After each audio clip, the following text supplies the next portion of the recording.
महायुतीच्या बैठकीमध्ये महायुतीच्या आमदारांनी त्यांच्या पक्षाध्यक्षाशी बोलणं त्या ठिकाणी कुठली भूमिका घ्यायची आहे असा निर्णय समन्वय समितीमध्ये झाला आहे.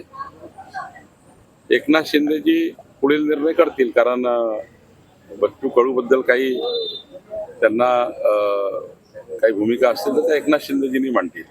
कारण समन्वय समितीचा हाच निर्णय आहे की कुठल्याही आमदारांनी, महायुतीच्या आमदारांनी किंवा महायुतीच्या कुठल्याही नेत्यांनी महायुती संदर्भात काही बोलायचं असेल तर आपल्या पक्ष नेत्याला विचारून बोलायचं आहे. त्यांच्यावर गुन्हा दाखल होता, ते प्रकरण सध्या थंडबस्त्यात पडलं आहे.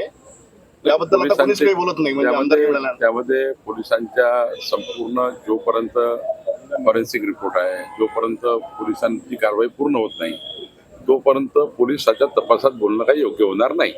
अमरावती शासकीय मेडिकलकडे आता बच्चू कडू यांनी सुद्धा मागणी केली आहे. अचलपूरला व्हावं, संभ्रम सुरू आहे, कुठं व्हावं म्हणाला. नाही, शासकीय जिल्हा रुग्णालय असेल तर जिल्ह्यात होतं, जिल्हास्थानी होत असतं, पण अचलपूरला एक रुग्णालय झालं पाहिजे याचा विचार सरकार करत आहे.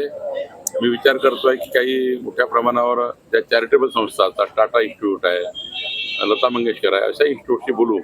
पण अचलपूरला हॉस्पिटल झालं पाहिजे का? झालं पाहिजे, कारण मेळघाटपासून सर्व भाग हा अचलपूरला जोडलेला आहे.